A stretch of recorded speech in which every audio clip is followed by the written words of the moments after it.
In 1911, the United States government won the biggest antitrust case in history, and the man they were trying to destroy became $900 million richer overnight.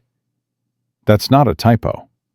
The Supreme Court broke Standard Oil into 34 separate companies, and John D. Rockefeller's net worth exploded because he owned stock in every single one. Most people think monopolies die when governments intervene. Most people are wrong. This video isn't about oil, and it isn't about one dead billionaire. It's about a system, a method so perfectly engineered that you're living inside it right now, and you don't even know it. Let me show you something that doesn't make sense. In the year 2025, you have more choices than any human being in history. You can buy products from millions of sellers. You can search billions of websites. You can choose between dozens of gas stations, hundreds of insurance companies, thousands of investment options. The free market has never been freer. Competition has never been more fierce. And yet, the exposed copper wiring in your walls, the polyester in your shirt, the asphalt under your tires, the plastic cap on your water bottle. Trace any of them back far enough, and you'll find the same origin point, the same molecular signature, the same corporate DNA. Rockefeller, a man who died in 1937, still touches almost every object you own. Here's where it gets strange. You probably learned in school that Standard Oil was broken up. The monopoly was destroyed. The system was dismantled. Justice was served. That's the story we tell ourselves about American capitalism. That it self-corrects. That competition always wins. That no company can dominate forever. But if that story were true, why does Google control 92% of internet search? That's higher market share than Standard Oil ever achieved at its peak. Why do 3 companies control 80% of American corn seed production? Why do 4 airlines control 80% of domestic flights? Why do 10 corporations produce almost every food item in your grocery store? The monopoly wasn't destroyed in 1911. It was taught how to hide. Picture Cleveland, Ohio, in the winter of 1872. The city had 26 oil refineries, most of them small operations run by families who'd scraped together everything they had to build them. One of those families was the Clarks. Maurice Clark still remembered the exact moment he realized he'd made a terrible mistake. He was standing in his office on a Tuesday morning, holding a telegraph from the Lakeshore Railroad. The rate agreement they'd negotiated, the shipping costs that made his entire business model possible, had just been canceled. Not renegotiated, canceled. Effective immediately. 3 blocks away, Standard Oil was paying 40 cents less per barrel to ship the same distance. Clark was 43 years old. He'd spent 8 years building his refinery. He employed 37 men who fed their families on wages he paid. And in that moment, holding that telegraph, he understood something that would take the rest of America another decade to learn. He wasn't competing against John D. Rockefeller. He was being hunted by him. Within 6 weeks, Clark sold his refinery to Standard Oil for a fraction of what it was worth. The alternative was bankruptcy. Those were the only 2 options Rockefeller allowed.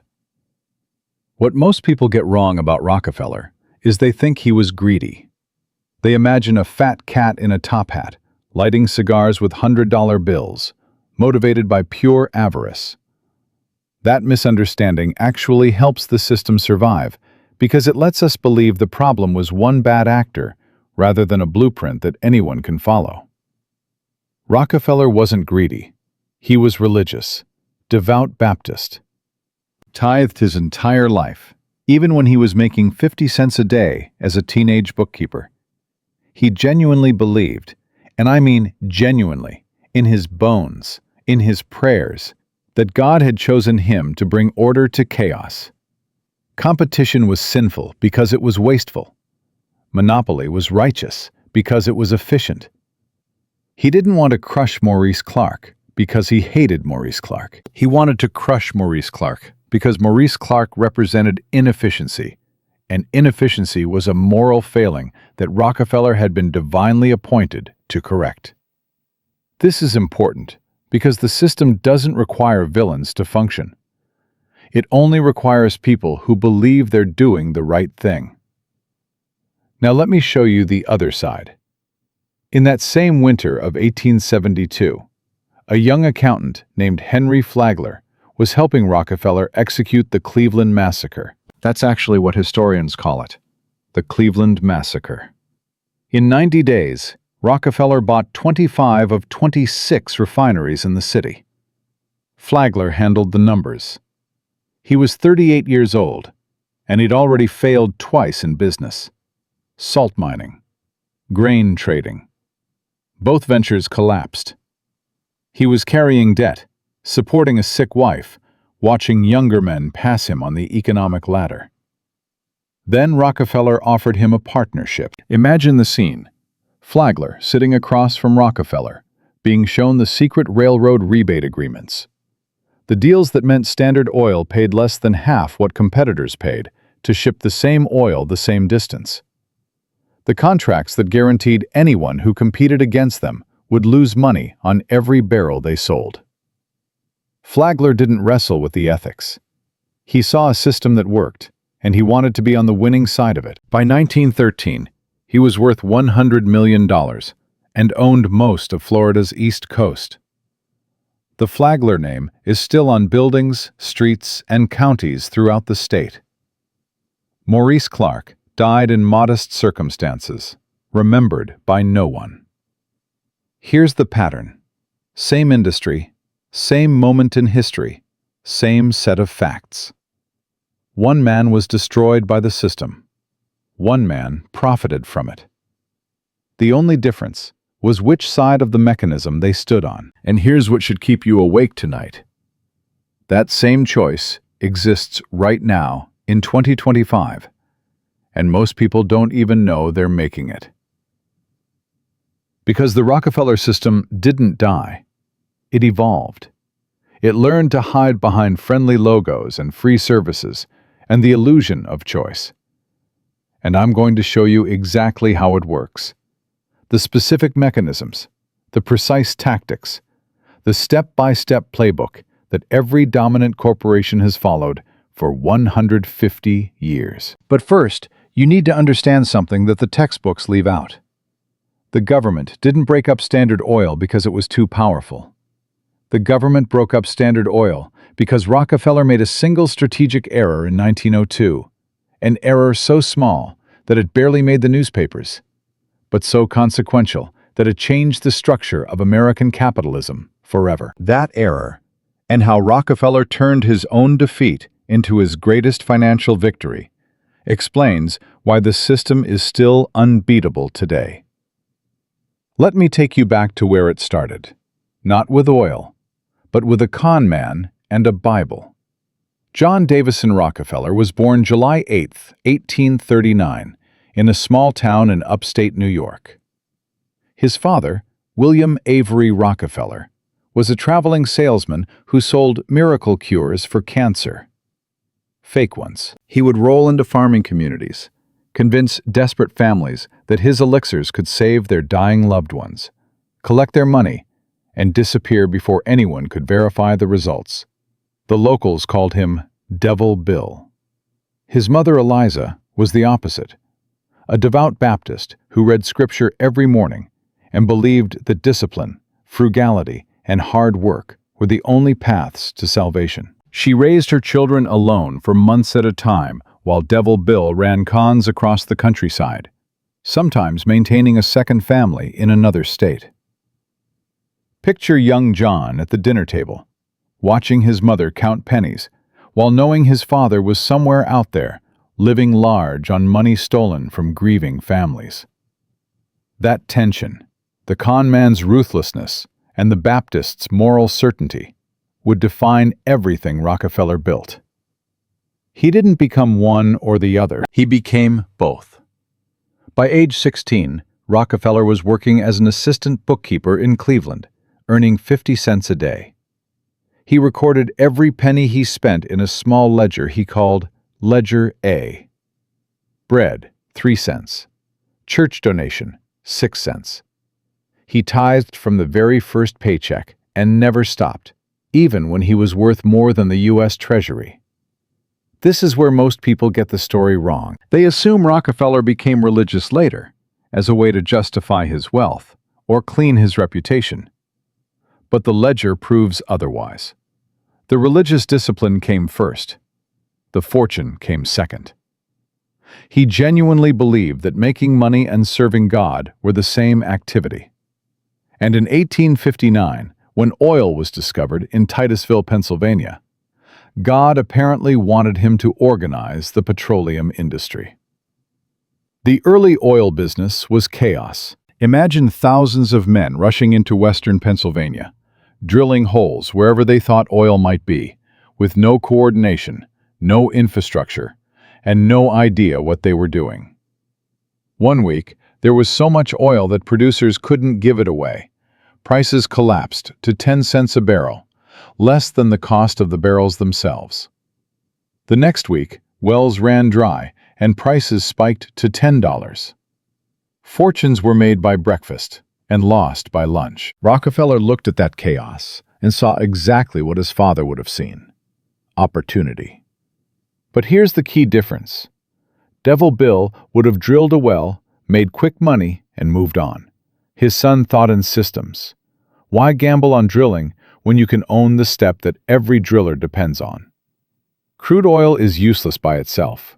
It has to be refined into kerosene before anyone can burn it in their lamps. Control the refineries, and you control the industry. In 1863, at age 23, Rockefeller invested $4,000 in his first refinery. Within 2 years, it was the largest in Cleveland. But Cleveland had 30 refineries, all competing for the same crude oil and the same customers. Margins were thin. Most operators were one bad quarter away from bankruptcy. Let me explain the mechanism that changed everything, because this is the blueprint that still runs the global economy. Think of any business as a chain. At one end, raw materials. At the other end, customers. In between, a series of steps: processing, transportation, storage, distribution.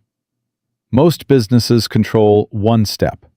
They buy inputs from the step before them and sell outputs to the step after them. Every step takes a cut. Rockefeller's insight was simple. Why pay someone else's margin when you can own the whole chain? This is vertical integration. Instead of buying barrels from barrel makers, he bought the barrel factories. Instead of renting warehouse space, he built his own warehouses. Instead of paying railroads to ship his oil, he bought his own tank cars. Eventually, he owned the pipelines, the ships, the distribution depots, even the delivery wagons that brought kerosene directly to customers' doors. Here's a specific example to make this concrete. In 1869, a typical Cleveland refiner paid 25 cents to buy each barrel needed to store and ship kerosene. Rockefeller made his own barrels for 15 cents. That's a 10-cent advantage on every single barrel. Multiply that by millions of barrels per year, and you begin to understand the math of monopoly. But vertical integration was only half the strategy. Remember Maurice Clark from the last section? The refinery owner who received that telegram canceling his railroad rates? That wasn't an accident. That was the second mechanism: horizontal integration, combined with something even more powerful. Rockefeller understood that railroads were desperate for volume. Shipping oil was profitable, but only if your tank cars were full. Empty cars moving across the country cost just as much as full ones, but generated zero revenue. So Rockefeller made the railroads an offer they couldn't refuse. He guaranteed massive, consistent shipping volume. more than any competitor could offer. In exchange, the railroads gave him secret rebates.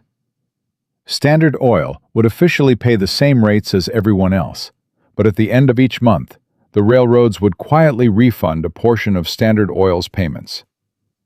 Now here's the part that should make your jaw drop. Rockefeller didn't just negotiate lower rates for himself.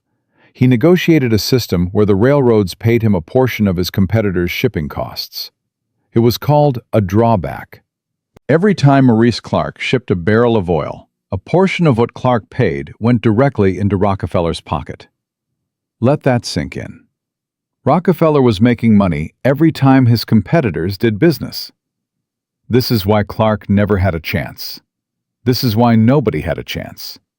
The game was rigged at the infrastructure level, invisible to anyone who didn't know where to look. Clark thought he was competing in a free market. He was actually funding his own destruction. A railroad executive named James Devereux later testified about these arrangements. He still remembered the meeting where Rockefeller first proposed the drawback system.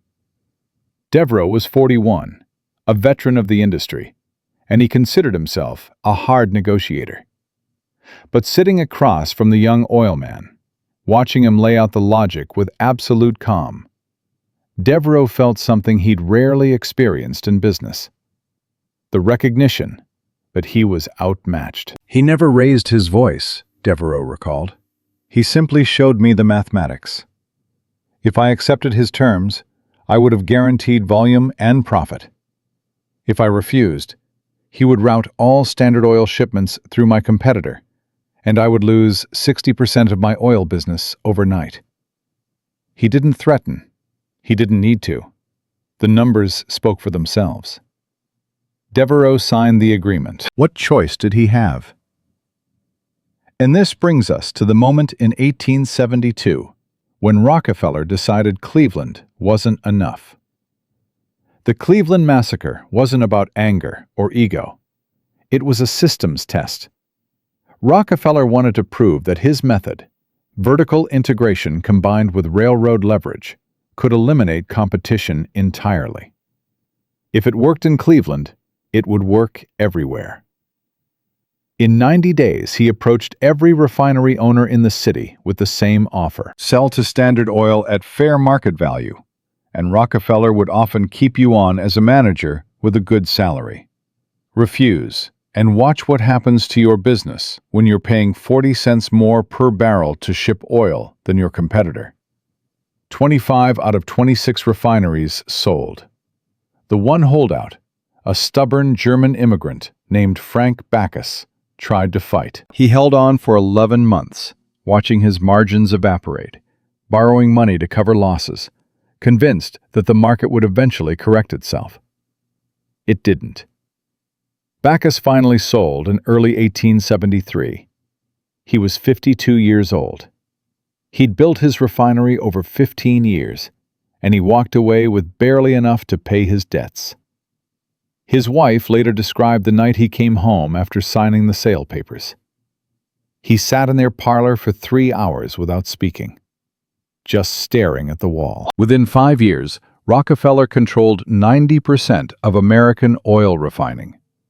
But here's what nobody expected. The same government that would eventually try to destroy him was about to hand him an even more powerful weapon: a legal structure so elegant that it would let him control companies across state lines while remaining essentially invisible. It was called the trust, and it changed the definition of corporate power forever. In 1882, Rockefeller's lawyers invented something that had never existed before in human history. They called it the Standard Oil Trust. To understand why this matters, you need to understand the problem Rockefeller was facing. By 1880, he controlled 90% of American oil refining. But American law made it illegal for a corporation chartered in one state to own companies in other states. Standard Oil of Ohio couldn't legally own Standard Oil of New York. Each state's corporation existed as a separate legal entity. This was supposed to be a safeguard against concentrated power. The founders remembered the British East India Company, a corporation so powerful it had its own army and ruled entire nations. American corporate law was deliberately designed to keep businesses small, local, and controllable. Rockefeller's lawyers found the loophole. Here's how the trust worked. Stockholders from every Standard Oil company in every state handed their shares to 9 trustees. In exchange, they received trust certificates that entitled them to dividends. The individual companies still existed on paper, still had their own officers and boards. But the 9 trustees, controlled by Rockefeller, made every actual decision. It was a ghost, a legal fiction. 37 corporations across the country, all appearing independent, all controlled by the same 9 men, meeting in a single room at 26 Broadway in New York City. Picture that room.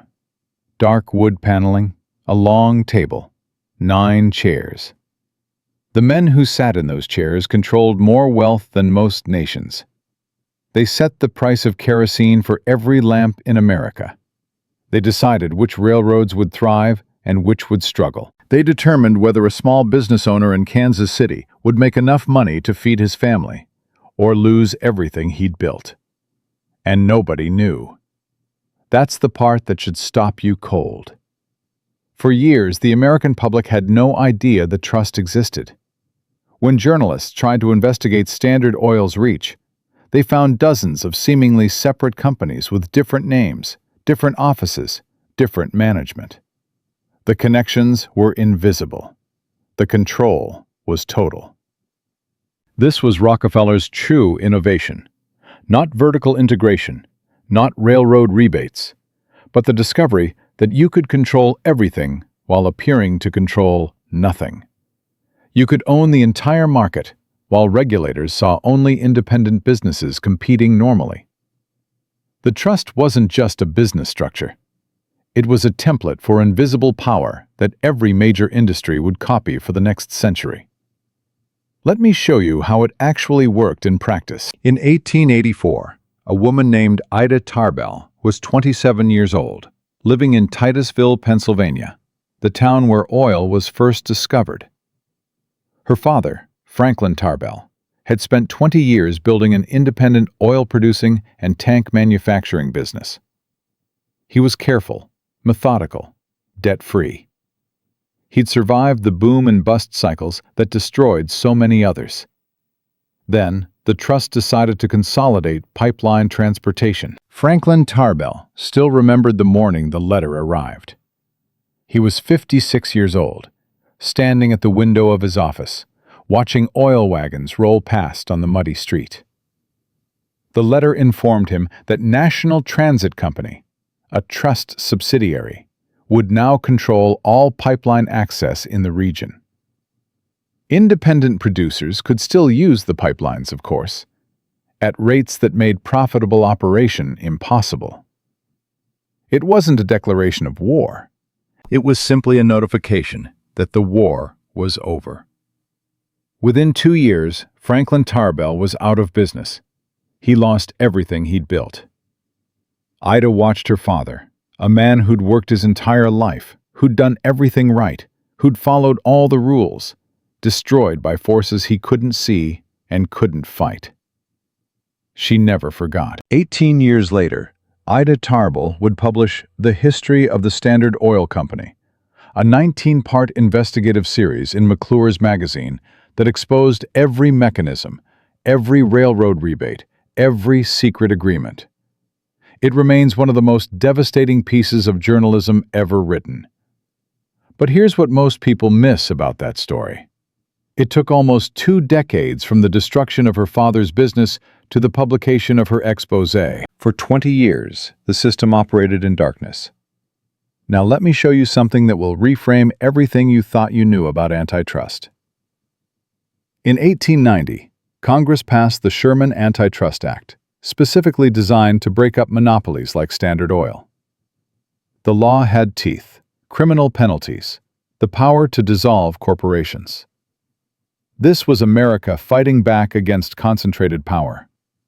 The trust responded by dissolving itself. In 1892, Rockefeller's lawyers announced that the Standard Oil Trust would be dismantled. Newspapers celebrated. Politicians claimed victory. The system appeared to be working. But watch what actually happened. The trust didn't disappear. It reorganized. The 9 trustees became the board of directors of Standard Oil of New Jersey, which had conveniently rewritten its state charter to allow holding companies. All the subsidiary companies that had been controlled through trust certificates were now controlled through stock ownership. Same structure, same control, different legal wrapper. The dissolution was theater. The monopoly continued. This is what most people get wrong about corporate power. They believe the government can break it.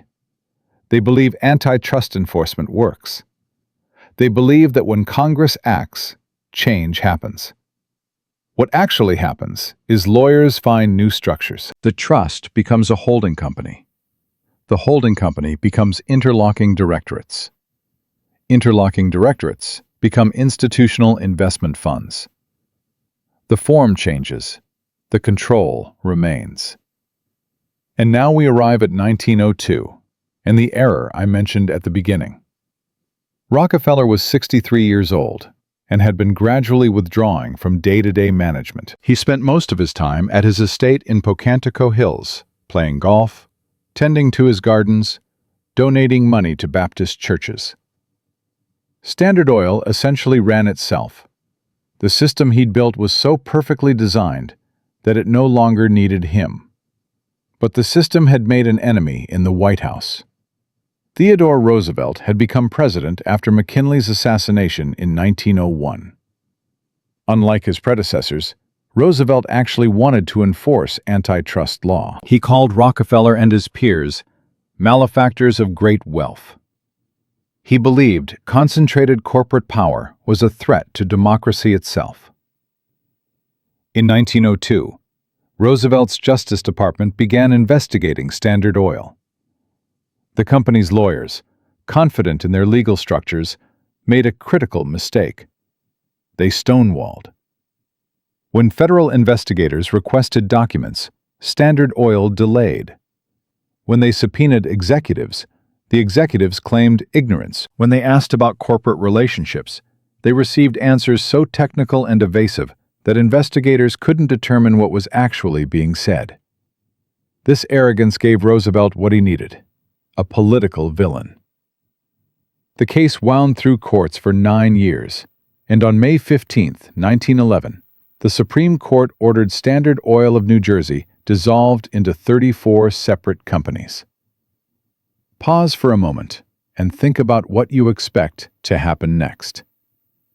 The monopoly is broken. The government wins, Rockefeller loses. The little guy finally gets justice. That's the story we tell ourselves about American capitalism. Here's what actually happened. On May 15, 1911, John D. Rockefeller was playing golf at his estate when a messenger arrived with news of the Supreme Court decision. His playing partner later recalled the moment. Rockefeller read the telegram, smiled slightly, and said, "Buy Standard Oil." He wasn't joking. Rockefeller owned approximately 1/4 of Standard Oil of New Jersey's stock. When the company was dissolved, he received proportional shares in all 34 successor companies. The market, freed from antitrust uncertainty, revalued those shares upward. Within months, Rockefeller's net worth increased by over $900 million. The breakup made him richer. Let me make sure you understand what I'm saying. The most aggressive antitrust action in American history, the crowning achievement of progressive-era trust-busting, directly transferred almost $1 billion to the man it was designed to punish. The 34 companies that emerged from Standard Oil's dissolution became the foundation of the modern petroleum industry. Standard Oil of New Jersey became Exxon. Standard Oil of New York became Mobil. Standard Oil of California became Chevron. Standard Oil of Indiana became Amoco. When you fill your car with gasoline today, there's a high probability you're buying from a Rockefeller successor company. And those companies didn't compete with each other. Not really.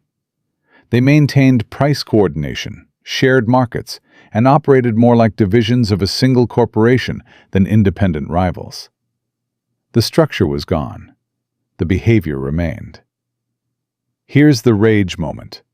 Here's what should make you want to throw something at your screen. Remember Frank Backus, the German immigrant who held out for 11 months during the Cleveland massacre before losing everything?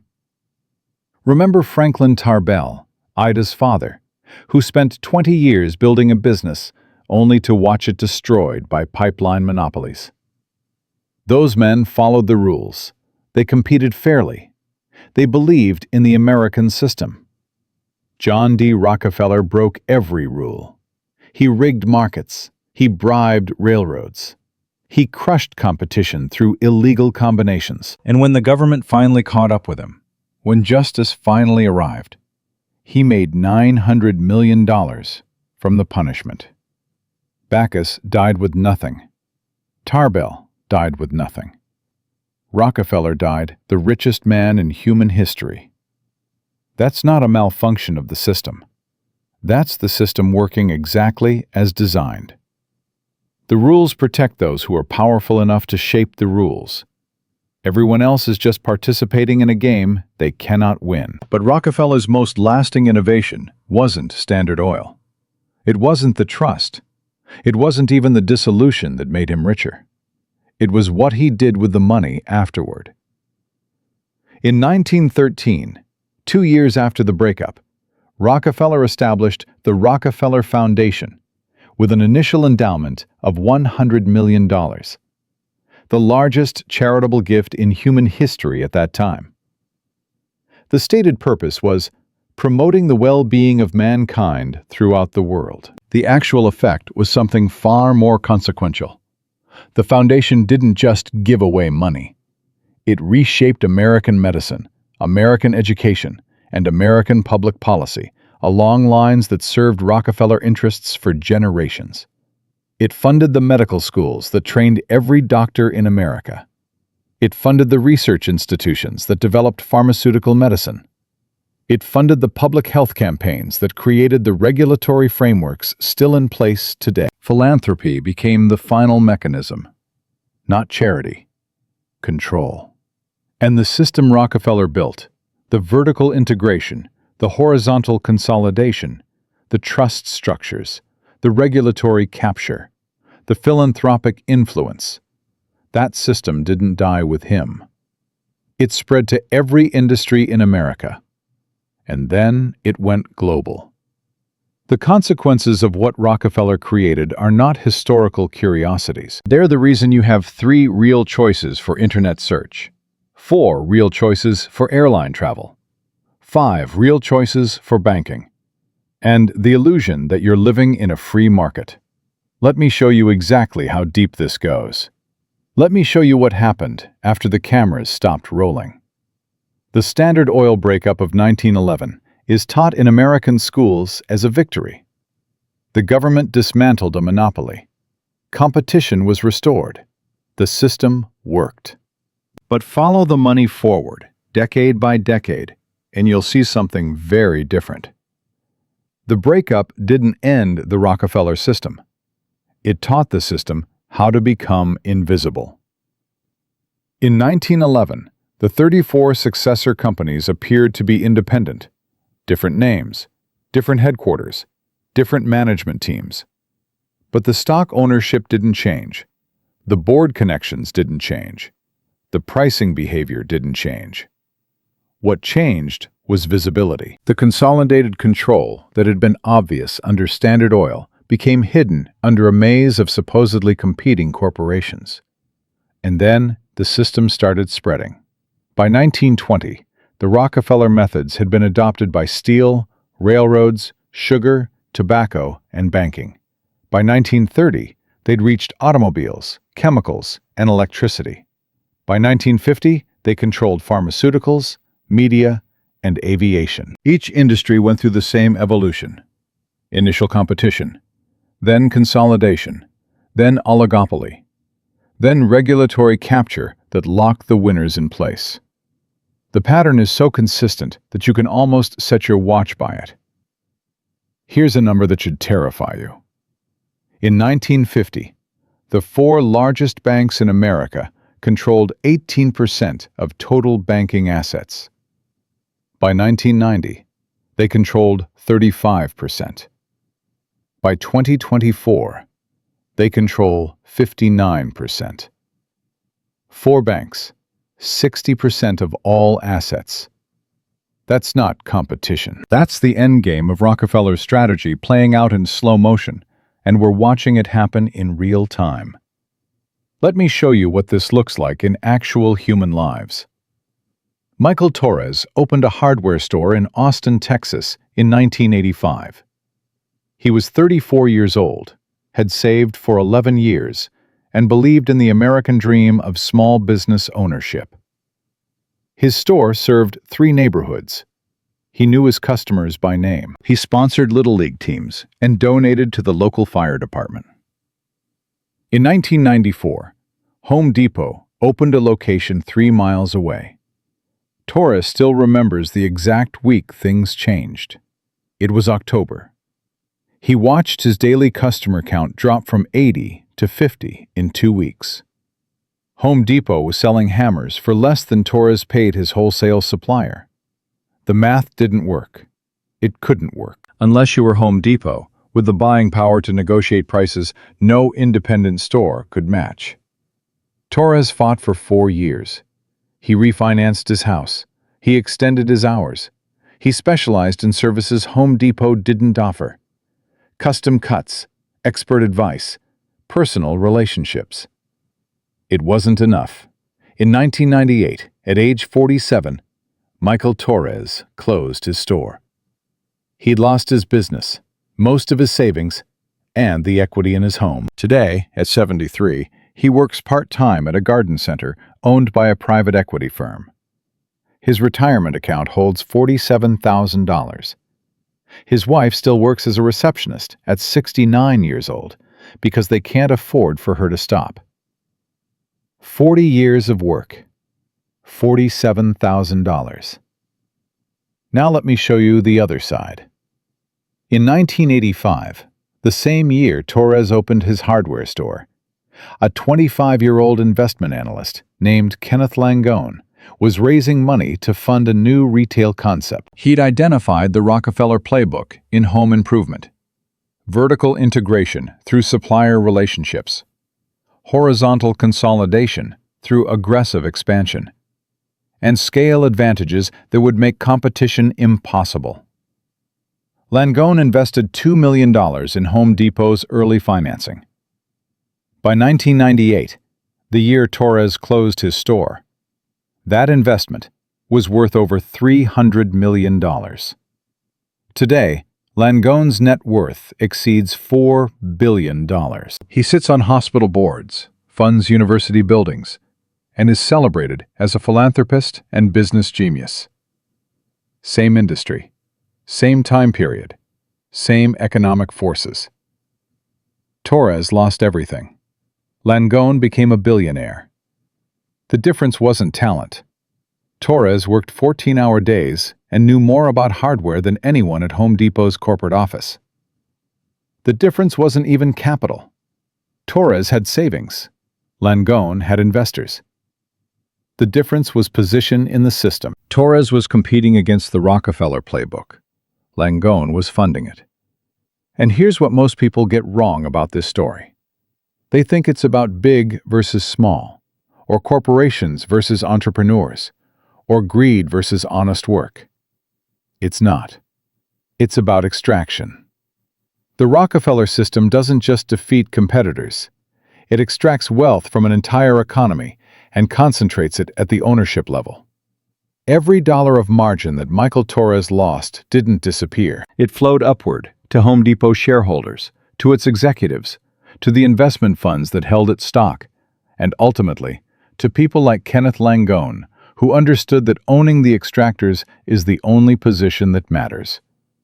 Let me give you the numbers.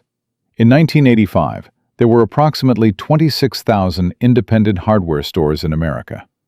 By 2024, there are fewer than 8,000. That's 18,000 families like the Torres family. 18,000 businesses built over decades, employing local workers, supporting local communities, absorbed into corporate chains, or eliminated entirely. Those 18,000 businesses represented roughly $12 billion in annual revenue.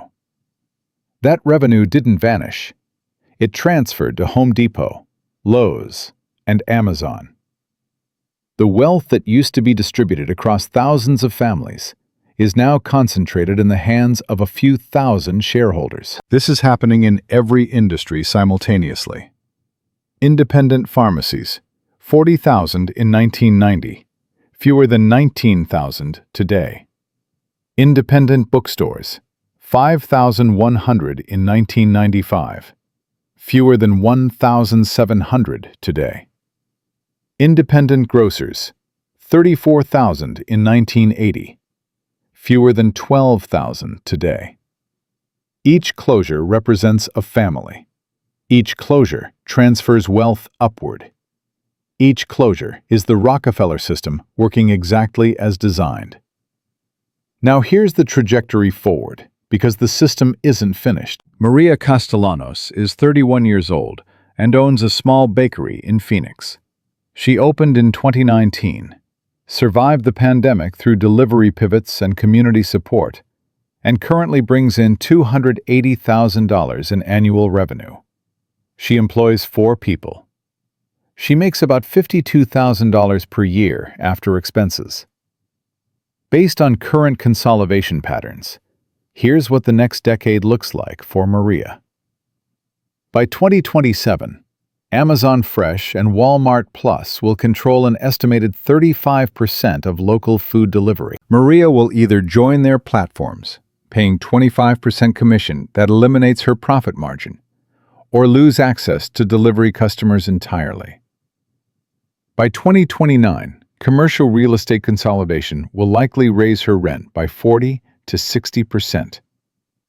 Private equity firms have purchased over 30% of retail strip mall properties since 2020, and they're optimizing for national chain tenants who can pay premium rates. By 2032, ingredient costs will rise 20 to 30% as food manufacturing continues consolidating. 3 companies already control 70% of bread flour production. 2 companies control 85% of yeast. Maria has no negotiating power against suppliers who sell to Costco and Walmart at scale. Running these numbers forward, Maria's bakery has approximately a 23% chance of surviving to 2034. If she's in the 77% who close, she'll be 51 years old with depleted savings, facing an economy where the independent options no longer exist. Now let me show you someone positioned on the other side of the same forces. David Chen is 33 years old and works as a quantitative analyst for a hedge fund in New York. His salary is $340,000 per year. His bonus averages another $200,000. His annual investment in index funds and ETFs is approximately $180,000. Here's what the next decade looks like for David. By 2027, his portfolio, heavily weighted toward companies using the Rockefeller playbook, will likely be worth $2 million based on historical market returns. By 2032, assuming continued consolidation trends, his net worth will approach $2.8 million.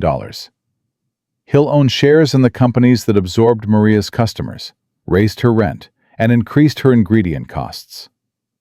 By 2034, David will be 43 years old, with options: early retirement, career change, geographic freedom. His wealth came from owning the extractors while Maria was being extracted from. Same economy, same decade, same set of market forces, 2 completely different outcomes determined not by effort or intelligence, but by position in the system. This is the inheritance Rockefeller left us. Not oil wells, not refineries. A mechanism that automatically transfers wealth from the working economy to the ownership class, year after year, generation after generation, regardless of who sits in the White House or which party controls Congress. But here's the contrarian point that nobody wants to hear. The system isn't broken. It's working. Standard Oil made kerosene affordable. Home Depot made home improvement accessible. Amazon made products cheap and convenient. Google made information free. The Rockefeller system delivers genuine value to consumers. Prices fall. Selection increases. Convenience improves. The problem isn't that it doesn't work. The problem is what it costs. The cost is paid by Michael Torres, by Maria Castellanos, by the 18,000 hardware store owners and 21,000 pharmacists and 40,000 bookshop employees whose livelihoods were absorbed into the machine. The cost is paid by communities that lost local businesses, local ownership, and local economic circulation. The cost is paid by democracy itself, when 5 banks control 60% of assets and 4 tech companies control 90% of information. You get cheap hammers and 2-day shipping and instant search results. The owners get trillions. Both things are true. And the system ensures that you keep choosing cheap hammers while the ownership class keeps accumulating wealth. So here's the question you need to ask yourself. Which side of this equation are you on? Because the system isn't going to stop. The consolidation isn't going to reverse. The extraction isn't going to end. Every year, the barriers to entry get higher. Every year, the independent options get fewer. Every year, the wealth gap compounds. Remember Frank Backus, the Cleveland refiner who held out for 11 months in 1872? Remember what happened to him? Lost everything. Died in modest circumstances. Forgotten by history. Now multiply that by millions of families across 150 years and project it forward another 50. That's the trajectory we're on. But here's the thing they don't tell you in history class, and it's the reason I made this video. The Rockefeller system has a weakness. It's not a moral weakness or a legal weakness. It's a structural weakness, built into the very logic that makes the system work. And understanding that weakness is the difference between being extracted from and positioning yourself for what comes next. Let me show you what I mean. The weakness of the Rockefeller system is the same thing that makes it powerful. It requires scale. Vertical integration only works if you're big enough to own the entire supply chain. Horizontal consolidation only works if you can afford to buy competitors or bleed them dry. Regulatory capture only works if you can afford the lobbyists. Philanthropic influence only works if you have hundreds of millions to give away. The system is optimized for extraction at scale. It's terrible at adaptation. When the automobile replaced the horse, Standard Oil's kerosene monopoly became irrelevant almost overnight. Rockefeller pivoted to gasoline, but thousands of smaller companies got there first. When the internet emerged, every established media monopoly lost control of information distribution within a decade. When smartphones arrived, Nokia and BlackBerry, both dominant players using Rockefeller methods, collapsed in 3 years. The system can control existing markets. It cannot predict new ones. This is why the ownership class obsessively acquires emerging companies before they become threats. Facebook bought Instagram for $1 billion when it had 13 employees. Google bought YouTube for $1.65 billion when it was barely profitable. These weren't investments in innovation. They were defensive moves to prevent disruption. But they can't catch everything. Right now, in 2025, there are technologies and business models emerging that the current oligopolies don't fully understand. Artificial intelligence is restructuring knowledge work in ways that favor small, adaptive teams over corporate bureaucracies. Decentralized systems are creating alternatives to financial infrastructure that banks have controlled for a century. Remove work has broken the geographic constraints that kept talent concentrated in expensive cities, where corporations held all the leverage. The system is powerful. It is not invincible. But here's the contrarian point. Escaping the system isn't the goal. Understanding it is. Remember what I said at the beginning of this video. Understanding the Rockefeller system isn't academic. It's survival. Not because you can defeat it, you can't. Not because you can escape it, you can't do that either. But because once you see the mechanism, you can position yourself differently within it. Let me give you a framework. Not investment advice, not a prediction. Just 3 questions to ask yourself about any financial decision you're facing. First, am I paying the extractor, or am I the extractor? When you buy gasoline, you're paying. When you own Exxon stock, you're extracting. When you shop at Amazon, you're paying. When you own Amazon shares, you're extracting. This isn't about morality. It's about recognizing which side of the transaction you're on. Second, is this market consolidating or fragmenting? Consolidating markets reward scale. If you're small, you'll be absorbed or eliminated. Fragmenting markets reward adaptation. If you're nimble, you have an advantage. Know which game you're playing. Third, what would Rockefeller do? Seriously, when you're evaluating an opportunity, ask yourself whether Rockefeller would see it as a chance to control supply chains, eliminate competition, capture regulators, or use philanthropy for influence. If the answer is yes, you're looking at a Rockefeller play. You can participate in it or be consumed by it. Those 3 questions won't make you rich, but they might help you avoid being on the wrong side of a mechanism that's been extracting wealth from working people for 150 years. Now, let me close some loops. Remember Maurice Clark, the Cleveland refiner who received that telegram in 1872, watching his railroad rates get canceled while Rockefeller paid half the price? After selling his refinery to Standard Oil, Clark didn't disappear. He took the modest payout, moved to a smaller city, and opened a general store. He lived another 31 years. He never became wealthy, but he survived. More importantly, he never forgot what he'd witnessed. In 1898, at age 73, Clark gave testimony to a state investigation committee about Standard Oil's practices. His detailed accounts of railroad rebates and predatory pricing became part of the public record. When Ida Tarbell wrote her exposé 5 years later, she drew directly from Clark's testimony. Maurice Clark didn't beat the system. Nobody beats the system. But his witness helped others see it. And seeing it, as I've said, changes everything. Now let me show you the modern version of Maurice Clark. Her name is Rebecca Sanchez. She's 44 years old and lives in Portland, Oregon. In 2018, she owned a small bookshop that specialized in local authors and community events. Amazon had already eliminated most of her competitors, but Rebecca thought she'd found a niche: personal curation, local connection, experiences that algorithms couldn't replicate. By 2021, her revenue had dropped 40%. The pandemic accelerated online buying habits.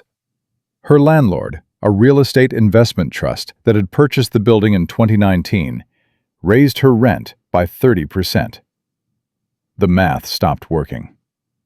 Rebecca closed her bookshop in March 2022. She lost her business and most of her savings. Today, she works as a content curator for a tech startup, earning $67,000 per year. She'll probably never own a business again. But here's what Rebecca does now that Maurice Clark did in 1898. She writes. Every week, she publishes a newsletter about the economics of independent retail. She documents the consolidation patterns, the private equity landlords, the platform fees that make small business impossible. Her newsletter has 34,000 subscribers. Rebecca isn't beating the system, but she's helping others see it. And that brings me to the final point. I started this video with a paradox. In 1911, the government broke up Standard Oil, and Rockefeller made $900 million from his own defeat. Most people think that's a story about corruption, about the rich always winning, about the impossibility of justice. I think it's a story about vision. Rockefeller saw a system where everyone else saw chaos. He saw that controlling supply chains was more valuable than owning oil wells. He saw that eliminating competition was more profitable than winning competition. He saw that philanthropy could buy more influence than political donations. He saw that owning pieces of 34 companies would be worth more than owning 100% of one. He saw the mechanism. And because he saw it, he could position himself on the right side of it. What I've tried to show you in this video is not how to beat the Rockefeller system. You can't. I've tried to show you how to see it. When you pump gasoline, you're participating in a supply chain designed by Standard Oil's successors. When you search Google, you're using a monopoly with higher market share than Rockefeller ever achieved. When you take prescription medicine, you're consuming products developed through research institutions shaped by Rockefeller Foundation grants.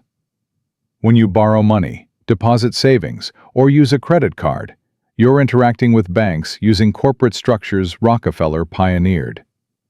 You cannot escape the system. But you can stop being blind to it. The average American transfers $660,000 to Rockefeller system companies over their lifetime. That number isn't going down. Consolidation isn't reversing. The extraction isn't stopping. The only question is whether you understand what's happening to you. John D. Rockefeller died in 1937, 3 months short of his 98th birthday. His net worth at death, adjusted for inflation, was approximately $420 billion, more than Elon Musk, Jeff Bezos, and Bill Gates combined. His foundations, his corporate structures, his methods of control survived him by generations. His great-great-grandchildren still sit on boards that shape American policy. He once said that competition is a sin. Most people hear that as the confession of a greedy man. But Rockefeller meant it as a statement of faith. He believed consolidation was God's plan for efficient markets. He believed monopoly was moral because it eliminated waste. He believed his system served humanity by bringing order to chaos. Maybe he was right. The system does deliver efficiency. Prices are lower, products are better, convenience is greater. But the cost is paid by Michael Torres, who lost his hardware store, by Maria Castellanos, whose bakery has a 23% chance of surviving the decade, by 18,000 independent retailers and 21,000 pharmacists, and the millions of families whose economic futures were absorbed into corporate machines. Efficiency for consumers, trillions for owners. Both true.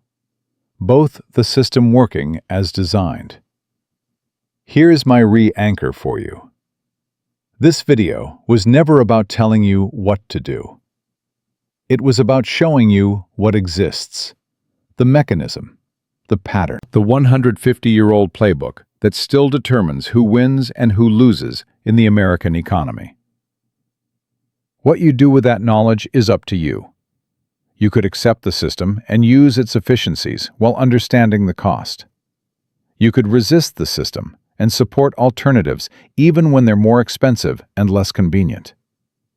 You could position yourself within the system by owning the extractors instead of being extracted from. Or you could do what Maurice Clark did, what Ida Tarbell did, what Rebecca Sanchez does today. Bear witness. Document. Help others see. Because here's the thing about invisible systems.